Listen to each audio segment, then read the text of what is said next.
All right, what's going on, guys? Welcome to today's episode where I'm sitting down with Dr. Lisa Lewis again. So this is her second appearance and on the show, and we're going to be talking about mental performance in competition and training. So first off, Lisa, thank you so much for joining. The last time we sat down, we had a really interesting conversation, and it actually got a great reception. I still get comments and messages on it. So thank you so much for jumping on again.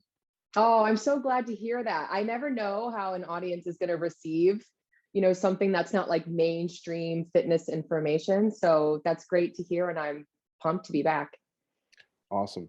So, as always, if you guys enjoy the episode, make sure you subscribe, make sure you share it with a friend, and help them stop being so weak and out of shape and help them get a little stronger. um, so, why?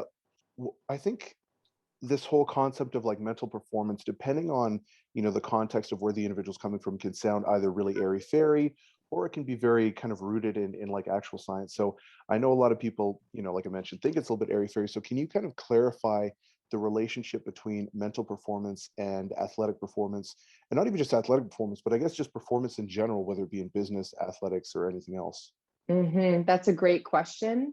And we can start to answer that question by looking at basic anatomy, which is that your brain is the most important organ in your body because it essentially sends signals and operates all the machinery for the rest of your body.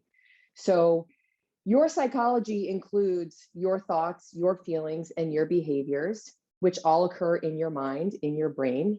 And your brain is operating, literally physically how you move, your physiology, how activated or relaxed you are. And so it has a major influence on your performance. In fact, once athletes have a high level of skill, years and years of deliberate practice, really what many athletes will say, the thing that sets them apart from other athletes is their ability to be mentally tough, is their ability to deal with having stage fright or having fear of performance or returning from an injury that they might be thinking about or worried about. So really, it's the mental aspects of performance that separate people who have skills, but their mind gets in the way, from people who are really able to execute consistently over and over and over again. Yeah, and it's so funny you mentioned that because I'm not a big sports fan. Like I don't watch hockey or football or anything like that, but I'm a huge combat sport fan, and I think that it's really apparent in those sports in general, or sorry, those sports specifically, because it is an individual sport, and so you really see the individual psychology come through and how they perform. And there's so many athletes, like in MMA is probably going to be what more people are familiar with. And so you look at someone like Tyrone Woodley, or um, who are some of the other guys? Like Donald Cowboy Cerrone or whatever. I'm not sure if you're a fight fan, but like these guys are super talented, but they just don't have it up here, and they just keep Mm. shooting themselves in the feet, and it's like it's almost like they find a way to lose, you know. Mm. And you see this with guys who are like on this crazy winning streak. They've got all this confidence. All of a sudden they get beaten, and now they start to question everything. And then you're just like, man, they're not the same guy. And that's really tough to get over. So that makes a lot of sense. And you kind of alluded to something that I wanted to touch on. This is something I've been getting a lot more interested in personally, and that's kind of the subject of grit. Mm. And so I wanted to see if you could just kind of talk a little bit about it, and then also talk about maybe like some of the genetic influences that determine someone's, you know I don't know, like kind of baseline, let's say, and then how Mm. that can maybe be developed over time. Mm. That's a really great question. Grit is one of those words that is synonymous or parallel to resilience in the literature. And this has been a popular topic for the last more than 15 years now, especially as we've seen rates of suicidal thinking increase. So in the area of mental health, we saw completed suicides go up, and we saw people thinking more about suicide go up. And one of the major responses to that was to talk about building grit and building resilience, which you absolutely positively can build. It is your capacity to, most people probably think of the term bounce back from adversity, but it's more than that. It also includes this concept that Nassim Taleb calls anti-fragility. Anti-fragility means that just like your muscles, just like your body, when you expose yourself to stress, when you expose yourself to something that's hard, um, it actually makes you stronger. So everybody who's listening, if they strength train, if they pick up heavy stuff, they know you do something that feels hard or maybe even feels really uncomfortable or somewhat painful, you recover from it and you actually come back stronger. So the same thing is true for mental toughness or developing grit, that you may have some kind of baseline, some way that you experience life. Maybe you're somebody who gets stressed, gets irritable, gets anxious, gets down and get depressed. That doesn't mean that you cannot develop coping skills to keep you resilient. The word grit is very synonymous. It just means that when times get tough, you are able to persist despite adversities, despite barriers. So you can think about that as almost like a mental endurance, being able to endure times that are stressful. And as a result of utilizing that grit, utilizing that endurance, you actually build capacity to be able to take on more over time. So concepts of like grit, I want people to think about it like anti-fragility, or actually even like strength training, that you incur enough stress, enough pain to push yourself outside of your limit, but not to injure yourself. And that in recovering from that stressor actually makes you stronger. So you asked a good question about what's like the genetic predisposition. And I have not read anything about a genetic predisposition for grit or resilience. Most times I read about these concepts, they fall in the nurture kind of a column as opposed to the nature column. But what we do know is that mental health problems tend to run in families. So we do see some heritability in conditions like depression, anxiety, and other more extreme mental health problems. So if you're someone who's listening and you know there's people in your family who get anxious, they tend towards being nervous, being worriers, maybe some of those folks are diagnosed, maybe they're not.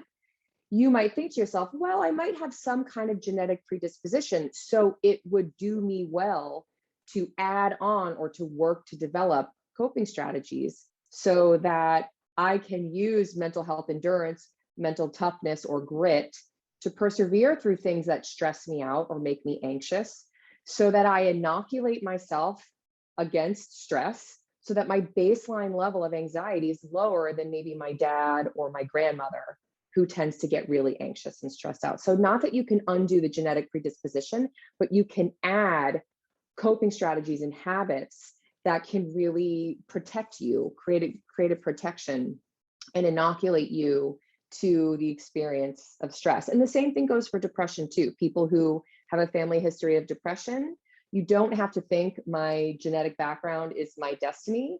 You can see that and think, okay, I'm more at risk to get really down and depressed when life gets super stressful or overwhelming. So I'm going to build up resilience. I'm going to build mental health endurance and grit so that when times do get tough and do want to drag me down, I'm not as vulnerable to those kinds of injuries, because I have ways of thinking, feeling, and behaving that protect me from falling down all the way down into that rabbit hole. That's always something that's been really, really interesting to me, is the determination of heritability versus more the social influences that kind of start to, I guess, foster some of these psychopathologies, or whatever you want to call them. I don't know if I'm using that out of context, but Okay. um, Mm-hmm. but how do you go about kind of differentiating those two? Because if it, in my head anyways, and this is just me being, obviously a little bit less familiar with some literature and psych because it's kind of out of my Mm-hmm. scope. Mm-hmm. Let's say something like anxiety, depression, whatever, like those have a very strong environmental aspect as well. So how would you sort That's of right. differentiate between like these are the components that are heritable, and this is, I'm not sure if it's broken down from like a mechanistic standpoint, but how do you Right. differentiate between those two? Sorry, I'm not sure It's if that such question an makes sense. no, no, it's such a good question. And I think the way you're asking it reflects how we all we don't really know how to wrap our arms around that. It's a really big question. And the answer is it's super duper messy.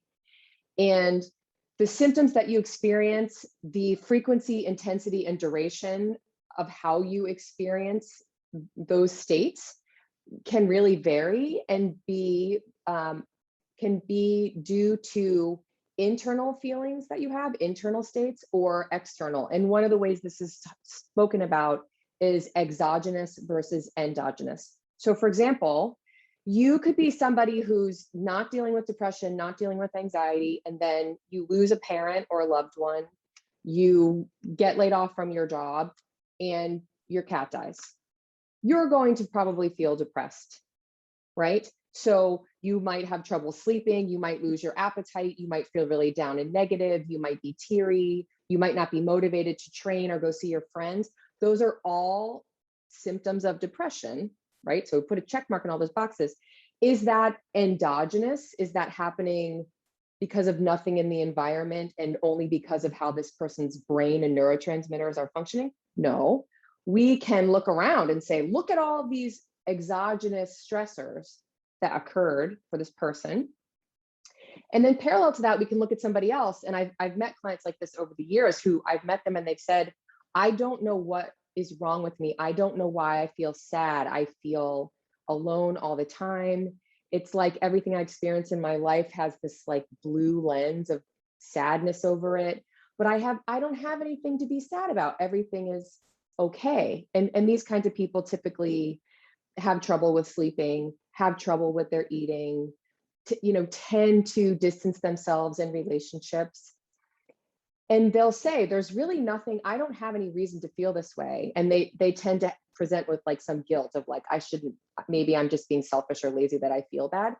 But one of the ways that we think about this is an endogenous depression, which may, and this is all conjecture at this point, but some people wonder if that has more to do with inheriting brain function and structure that increases risk for depression. So do both of those things check the same symptom boxes? Absolutely. Do both of those things deserve treatment? Absolutely, positively. So the person who has had a bunch of hard stuff in life happen, they could really benefit from counseling or maybe medication or a combination of both, because we want to get them out of that depression. The person who has the endogenous, absolutely, they should be in therapy or thinking about medication or both, and other things they can do, because their baseline, their mood baseline is probably low, and they might have to work really hard to improve their mental health over the course of their whole lifespan. So I guess one of my main points is it doesn't matter if it's coming from the outside in your environment or if it's coming from the inside, your genetic makeup, or if it's a combination of both. Any of those things means that you should get help, or so that you should seek out support. And those supports are effective regardless of the origin of the trigger. That's really interesting. I've never heard it explained like that quite before. Hmm. Um, so I wanted to know what sort of role and relationship self-efficacy had in sports performance, and then also like relative to grit. Okay. Well, self-efficacy is basically our belief in our ability to do a specific thing. So self-efficacy is more specific than, say, self-esteem, for example, or self-confidence.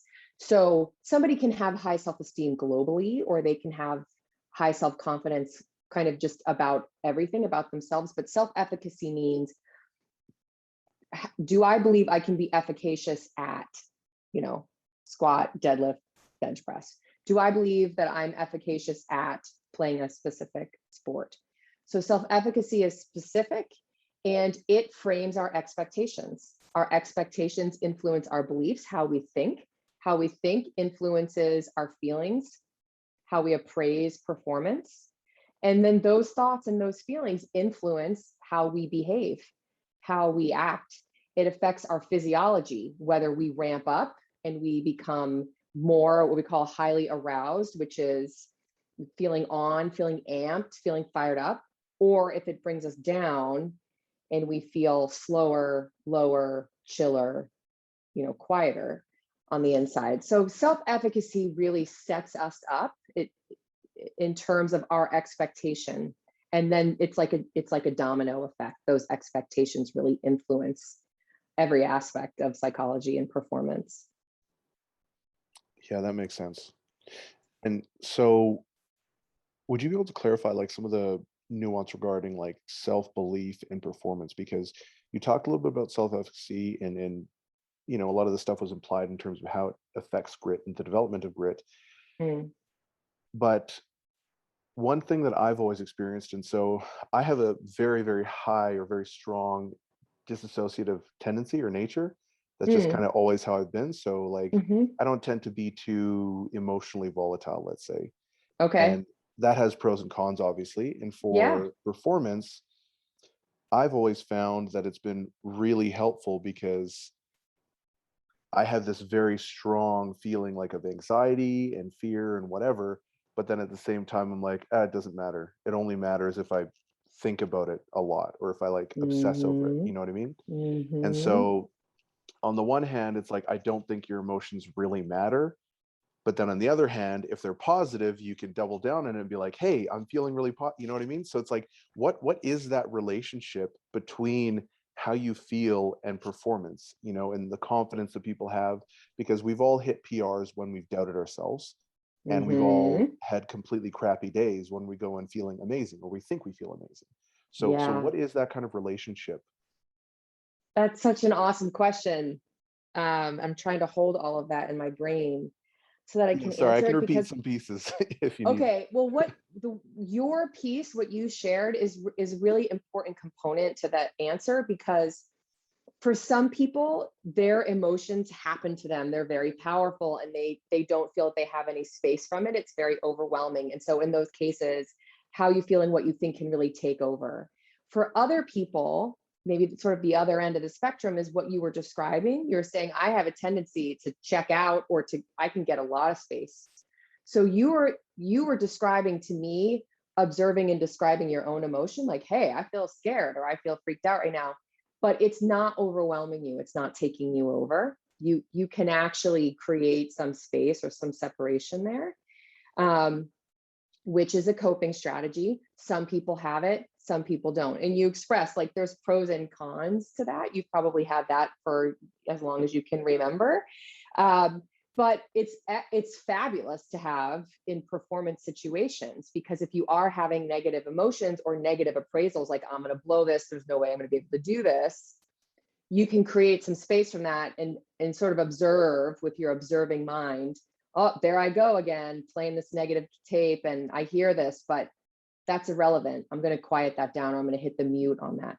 So some people are really good at that. Some people, I'll go through an exercise of thought stopping and creating some space and trying to recenter themselves, and they've got it. You would probably be someone like that. Other people who tend to have kind of a higher intensity of emotion that they can't really get space from have a much harder time, and we've got to work on doing that more. So I probably lost the second, well, probably 80% of your question, but that's the first thing I wanted to say is some Yeah, people no. are better at space than others. No, that makes a lot of sense. And so the second half would be, how do those thoughts and feelings impact performance? Like, what's the relationship? Because in one case, we have someone who it doesn't really matter, and in another case, it seems to be the determining factor. Right. So it's how those appraisals and predictions are being interpreted. So appraisals are cognitions that are thoughts that our brain is making. So remember, our brain is not really for thinking. Our brain is in charge of budgeting all of our energy in our body. It's in charge of keeping us safe in the environment. So it's constantly crunching the numbers and thinking, do I need more energy or less? Do I need to be ready to fight and flight? Or do I need to relax? The brain is always trying to do that. So appraisals are your thoughts. How are you appraising the situation? So if somebody's making appraisals, oh, look at my competition. They look really strong. They look really on target. They're not missing any of their lifts. that appraisal might bring up, it might tell your body to prepare by bringing up your blood pressure or making your stomach start to flutter or making your palms sweat, increasing your physiology to get you ready. And you might be a person who likes that, who really likes to be ramped up to a 9 or a 10 in terms of arousal. I worked with a power lifter once, and her ideal level of arousal or activation was a 4 on a scale of 1 to 10. She liked to be much more zenned out. So appraisals are one aspect of how our psychology is impacting us. The other is emotions. Emotions are predictions. So if anybody out there has followed me who's listening to this, I'm a very big fan of Lisa Feldman Barrett, who is a neuroscientist who studies emotions and the brain. And she essentially says there's no such thing as universal emotions. We don't have emotions by instinct. Emotions is our brain's prediction of what's going to happen next, or what we need to be ready for, or how our body is budgeting our energy. So if you have an emotion of fear, or you have an emotion of extreme anxiety and tension and worry, your body is basically taking in all the stimulation in the environment, and it's saying, oh shit, like get ready, something really scary is about to happen. And we're not cave people running around in the jungle anymore away from saber-toothed tigers. We are competing in athletic events, doing public speaking, going on dates, doing other kinds of things that activate our arousal. So your appraisals and your emotions are predictions from your brain.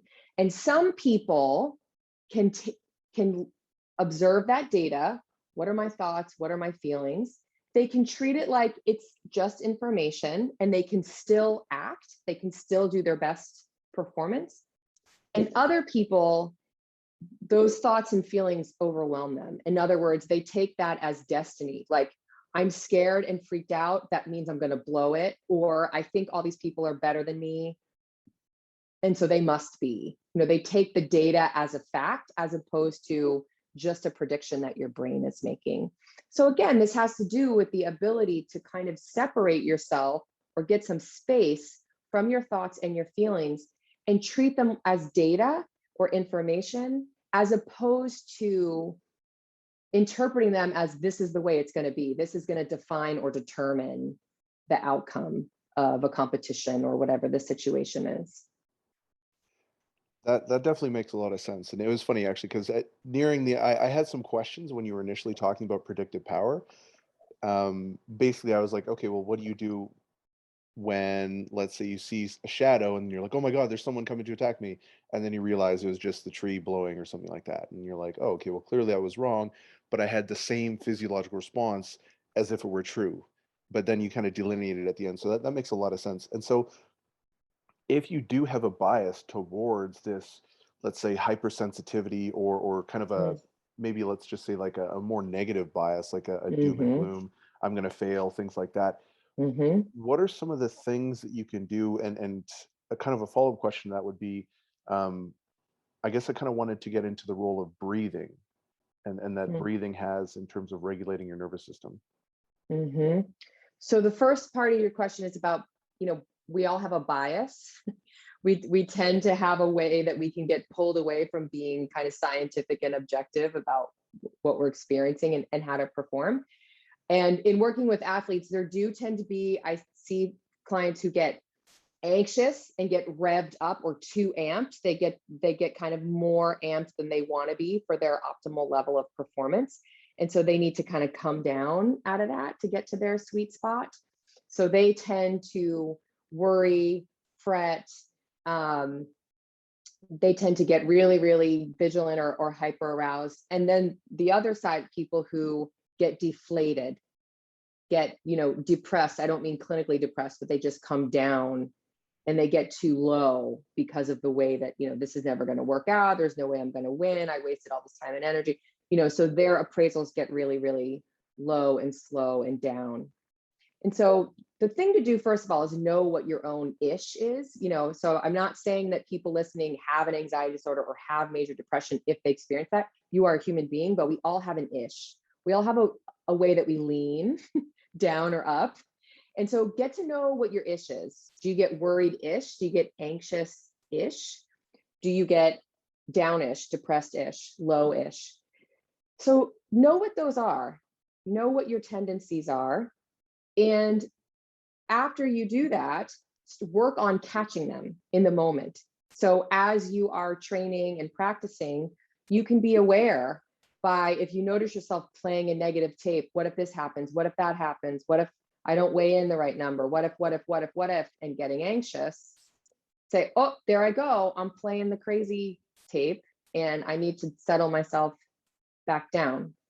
And same thing on the other side. So the first thing you do is be open to it and notice it.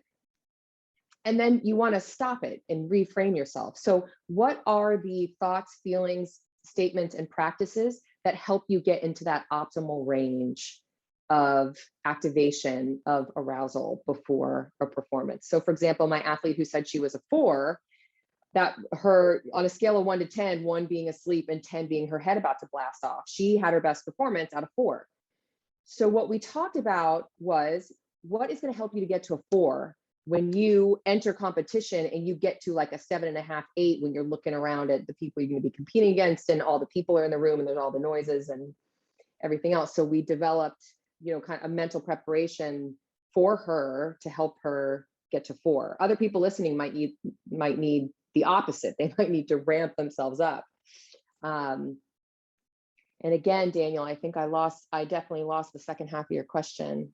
Can you remind me? The second one was breathing, but yeah, and how that impacts the nervous system. Yeah.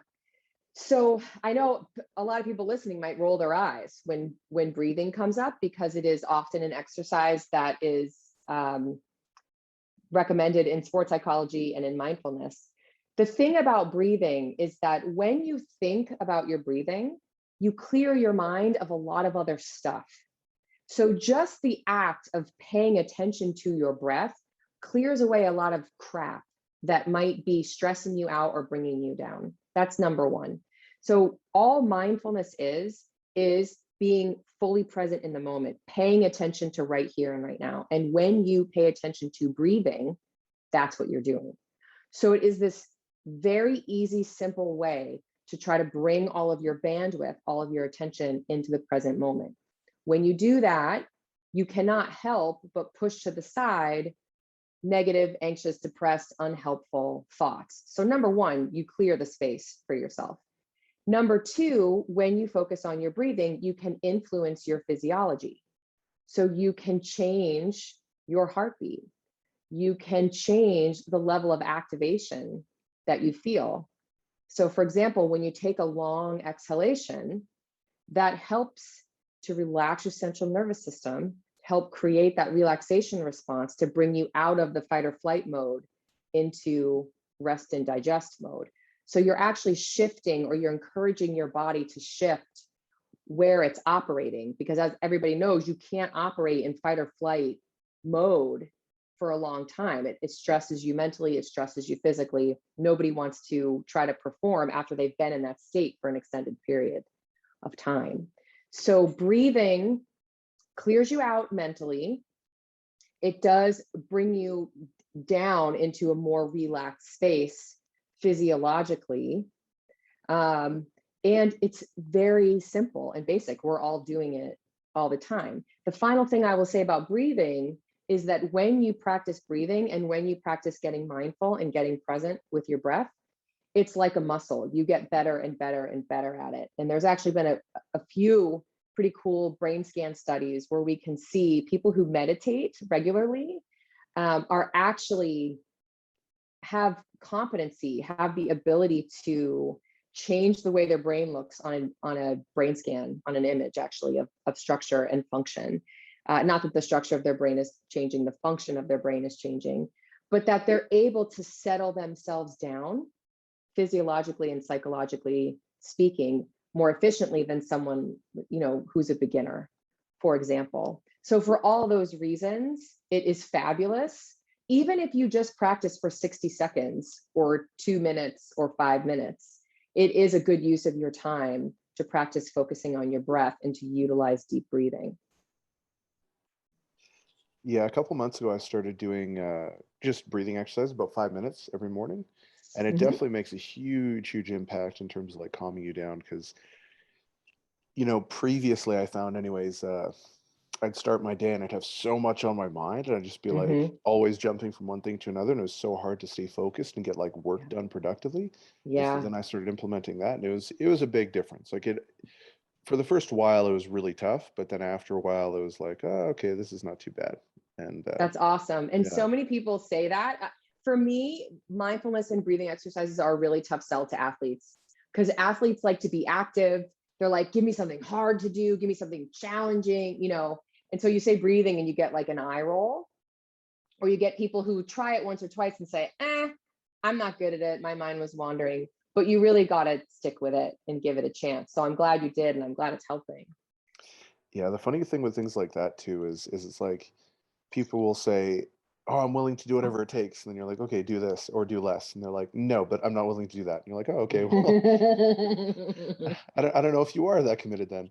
Um, yeah, it's funny actually, because you mean even from a coaching perspective, that's something you really see all the time is, what you need to get your athlete to perform at the best. Like I have athletes, quite a few anyways, who are like very high anxiety. Even Hmm. one I had competing maybe 2 weeks ago or something like that. And same thing with her. Like she's very like anxious, and the whole Hmm. time I just have to be like, hey, watch Disney films. So I have her watching like Pocahontas or something stupid like that Hmm. on her phone. And she's right now she's number 11 in the world all time for juniors, and she's only been lifting for like 3 years. Hmm. And so she's very strong athlete, but yeah, she just gets super amped up. So I have her like watching YouTube or Netflix or whatever, and just relaxing. And then even like right before, maybe like 3 minutes or whatever before she's going to go on, I'm not pumping her up. I'm like, okay, I want you to breathe, slow it down. Hmm. What are your three cues that I want you focusing on? This, and this. And then I just keep repeating that. And so she's not like overstimulated with everything else. She just has it drilled into her head, brace, hips back, this, that, and whatever it is that I want her to Hmm. focus on. And it's Hmm. like that way she can kind of anchor herself to something. And Right. then she goes out there and she crushes it. And the Hmm. next person like might need you to freaking basically punch them in the face because they like, Right. and it's so wild how that's different from person to person. Yeah. I'm definitely a lot more like her, where I just need to chill, and I don't like people amping me up Hmm. at all. That's such a great example of ways that you and other coaches who are listening are helping with psychology and mental performance because you knew her arousal was too high. You have to bring her back down so that she can perform, and you're utilizing mindfulness and you're utilizing grounding. I think you called it anchoring. So in the trauma literature, we call this grounding techniques. What do you see? What do you hear? What do you smell? Focus on one, two, three, four, five things. So that's what you're doing, whether you did that intentionally or not. That is a psychological intervention. And then you said there's some other people like you got to rah them up and pump them up because they tend to be flattened out. So I think that's a really good example of how coaches are doing psychological work all of the time. And I think most people listening probably already have a good psych toolkit that they're using, whether you think about it that way or not. Yeah, I think a lot of it is intuitive and just kind of like, uh, oh man, I can't even think of the word.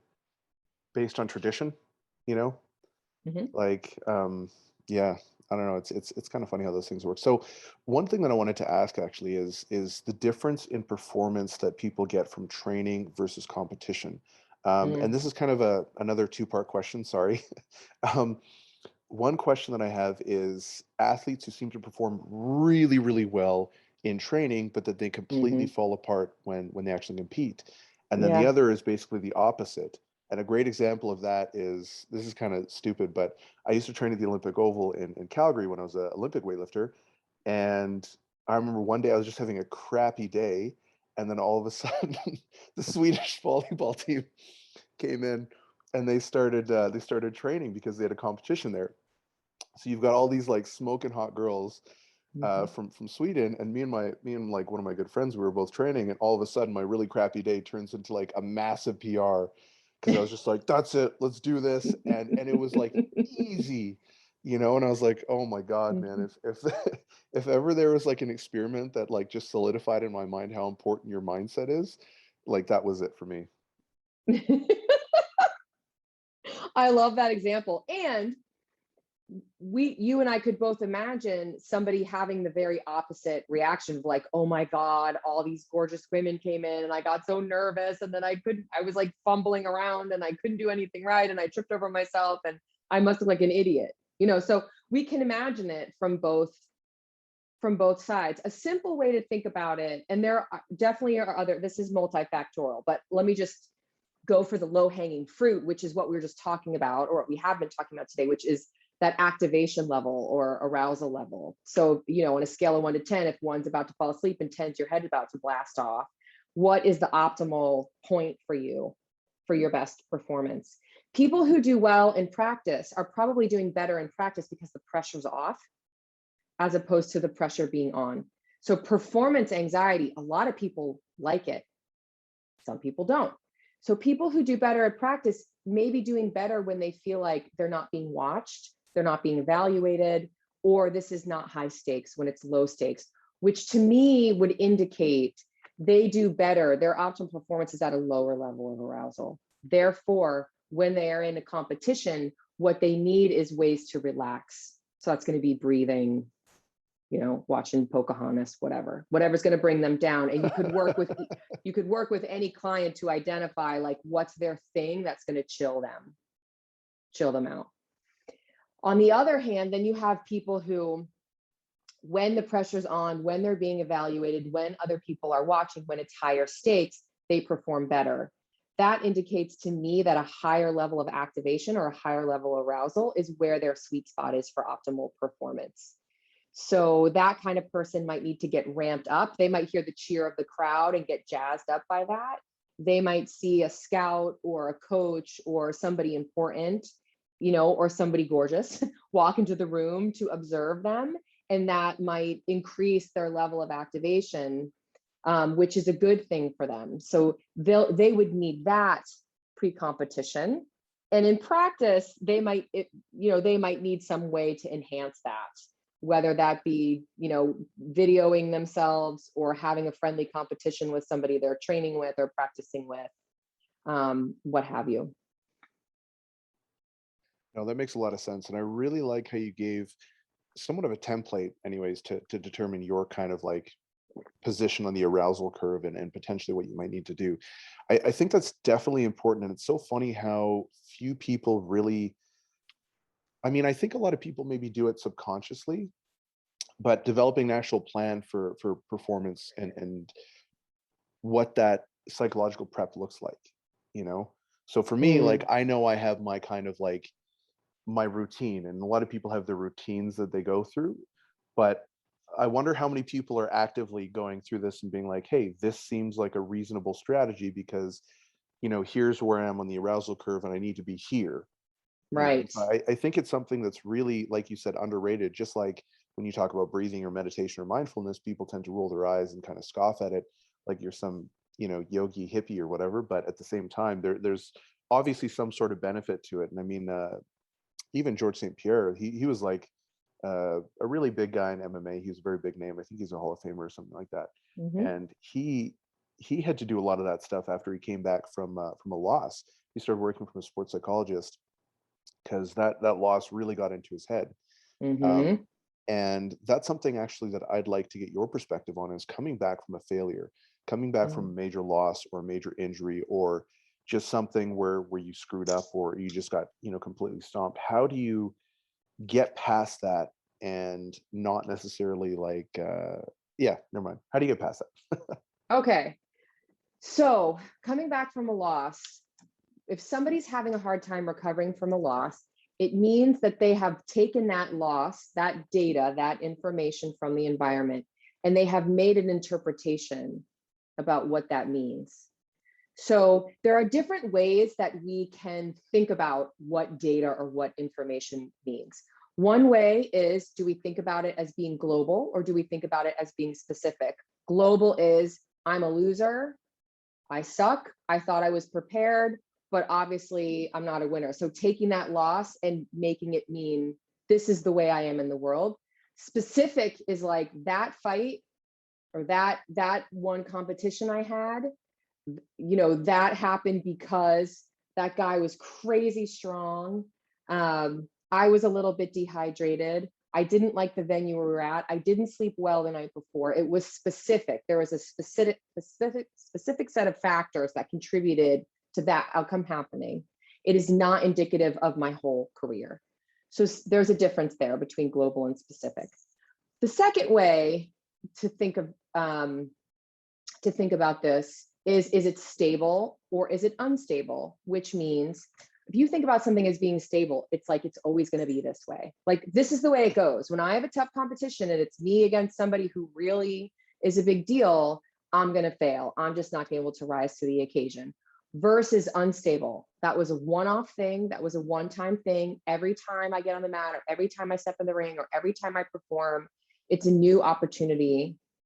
It's going to be different, and it's anybody's game or anybody's competition on any given Sunday, on any given day, right? So global versus specific, stable versus unstable. How do we think about that stuff? Then there's internal versus external. It's all up to me. Internal locus of causality means I am the master of the ship. I am the one who determines what's going to happen in my life. I have total control. Versus I have no control at all. I'm just, dust in the wind getting blown around by whatever's happening in the world. People who have a more internal locus of causality tend to feel they have more agency, more ability to determine the direction of their life. People who have more external locus of causality says, hey, there's some factors that are outside of my control. And so actually having a balance there is good, because that individual athlete can do all the practice and all the preparation they possibly can do, but it's outside of their control what the lighting in the venue is like, what kind of referee there was, how well prepared or hydrated or amped up their opponent is. So how you perceive those different things in life influences what you make out of that data of having a loss. So if you have a loss and you say, this is always the way it's going to be, I'm a loser, and this is never going to change, and there's nothing I can do about it, guess what? It's going to really get in your head, and it's going to mess up the way that you think, your optimism about the future, your self-efficacy, your ability to see yourself as efficacious in that role. If you view things as being specific to that performance, to being unstable, at any given Sunday, it's anybody's game, and that there were some things that you did not have control over, it helps you to turn the page and say, okay, what's next? So that you're not taking that data, that information to mean these like permanent, unchangeable things about you. No, that's great. That definitely makes a lot of sense. And it's funny actually, because you can kind of tell where someone sits on that spectrum, so to speak. There was a competition of powerlifting maybe like a year or two ago, and or man, I guess it would have been a little more than that because it would have been before COVID. But and essentially the deadlift platform ended up being warped, like really, really bad actually. So people would walk on and it was actually like tilting, right? And it was funny because you would see some people being like, oh man, I was really pissed off because I would have had it, or I would have won if I had made this deadlift. And the reason I missed was because the deadlift platform was warped. And it's funny to hear that because it's like, well, the platform was warped for everyone, And so on the one hand, it's like, oh shit, I messed up because of this. But then at the same time, they had the same issue that you did. We all had the same circumstances when it comes to like the equipment and stuff like that. So it's funny how people either, how people internalize that, just like you were saying, right? So I wanted to know, like, do you recommend any sort of mental performance strategies, for different individuals? Yeah, thanks for asking that. I wanted to go back to that because before the last question, you were commenting on really mental preparation, like getting yourself to whatever your optimal level of activation is before a performance. If you think about the scale of 1 to 10 is one way to think about it. I'm sure there are other ways. I do think mental preparation is helpful. Number one, I think it's just a good mindfulness technique. And number two, when you train and when you perform, you warm up. You get your body ready to be fully present, to act at its best, and to endure stress, like to be able to tolerate whatever kind of stress you're going to put it under. And it's good to do that mentally as well, because everybody listening here has about 100 competing thoughts and feelings and tasks every single day of your life. So you're listening to this podcast, maybe you're also jotting down a grocery list, maybe you're driving, maybe you're eating lunch, maybe you're thinking about your kids, you're probably doing email or on your phone. There are so many things that we're doing at once, and we're not very good multitaskers. People think they're good multitaskers, but when we do one thing at a time, that's how we do it the best. So whether you are going to train and practice or you're going to a performance, you can mentally prepare the same way you foam roll or you dynamic stretch or whatever you do to warm up. And for each individual, I do recommend going ahead and making a plan. This is what I'll do with a lot of athletes that I'm just starting to get to know is, okay, describe for me what happens as you're transitioning into your training. So that could be driving somewhere, walking somewhere, closing a laptop and standing up, going to the next room. So we kind of talk about what's going on, where is their activation or arousal level, and where do they want it to be for that optimal level of performance? And then what's going to bring them up or down and clear space in their mind. So it could be a playlist, it could be a breathing drill, it could be even doing something like moving, like doing jumping jacks or doing some running, not because that's an important part of physical warm up, but for them, they just want their body to actually wake up and get warm and activated to help them cognitively or mentally get to the space where they're ready to train. So we create essentially a routine that then I want the individual to get their reps in with. Okay, I want you to listen to your playlist, or I want you to do your breathing, or I want you to do your movements every single time as you're transitioning in. And then I want you to coach yourself up. In other words, where are my thoughts right now? If I'm thinking about a text message thread with my boyfriend or girlfriend, can I put that to the side for the next hour? If I'm worrying about, bills to pay, pets to feed, dinner to make when I get home, can I put that to the side until I'm done training? So that you are intentionally trying to clear up the mental space while you do whatever's going to bring you up or down or wherever you need to be. And that is an exercise that could be 30 minutes or it could be 4 minutes. It doesn't need to be anything outrageous, such that it is intentional and it is specific to where you want to go in terms of if you need to activate yourself or calm yourself down or center yourself before you perform or practice. It's funny because a lot of that stuff is via repetition, right? Like how do you Right. perform well in training? And it's funny because a lot of the times, and this obviously is, doesn't really happen that much at like a higher level, but especially with beginners and even intermediates, you see them wanting to do more once they get to the competition. They're like, oh, I saw this banded distraction thing and my shoulder's been a little, little off. And so I think this will give me better range of motion. It's like, whoa, whoa, whoa. Like, have you ever done this before? No? Okay, so don't do it. Now's not the Mm-hmm. time to add something new. Or they heard Right. that they should be eating these type of carbs, or like people who will go out and they'll get like sushi the night before a meet. And it's like, well, how often do you have sushi? Almost never. Okay, so probably not a good idea to add something indifferent. And that goes the exact same for nutrition, for your training, for your warm up, as well as your mental prep. Like Mm-hmm. I probably would almost, and maybe you disagree. I could hear your perspective on this as well, but I would almost caution people against adopting a mental prep that they haven't done right before a meet. I'd be like, just do what you normally do. Right now probably isn't the time to try anything new. Because that might kind of get you a little too obsessive or something like that. I don't know. Yes, I'm nodding in agreement because Yeah. one of the ways I always talk about psychology is that you want to be able to observe and you want to be able to use what happens as information.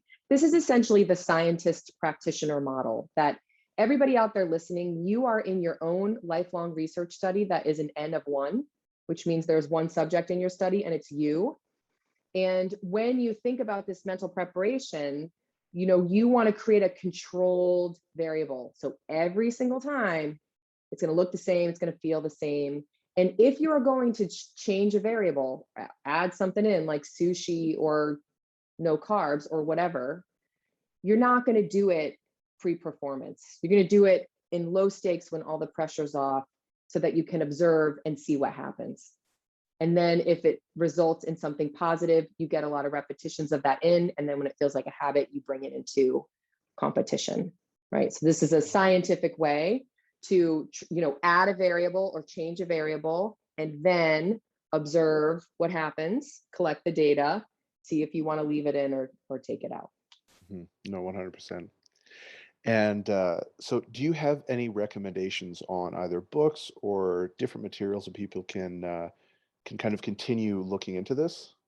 We've covered a lot of good ground. Let me think. Well, I did mention Lisa Feldman Barrett, so I would be remiss if I did not recommend her or some of her information. She did a TED Talk. It's over a decade now, so it's a little bit dated, but people who don't like to read could watch that. It's about 20 minutes long. Her main book is called How Emotions Are Made, and it's very dense, it's very long, and it's not an easy read. But last year, or this year actually came out, she wrote a book called 7.5 Lessons About the Brain. And it's fabulous. And it's nice and easy. It's actually written in like 7 essays. So I think anybody listening could probably gain some good stuff out of reading that. In terms of mindfulness, I would point everybody to John Kabat-Zinn. He is really one of the fathers of mindfulness and meditation practices. And when I say that, I don't mean like transcendental meditation. I mean more of what you're talking about. Everyday practical routines of being mindful, of using relaxation, of bringing yourself into the present moment, whether that is for the purpose of relaxation or for performance. John Kabat-Zinn has a number of books, and he has tons of free stuff on the internet. So YouTube videos, little articles. And since he has been around, there are a handful of other names of people who are great. But I think if you start with him, if you're interested in this topic of mindfulness, that will lead you down the right path of finding, other sources that would be legitimate and worthwhile.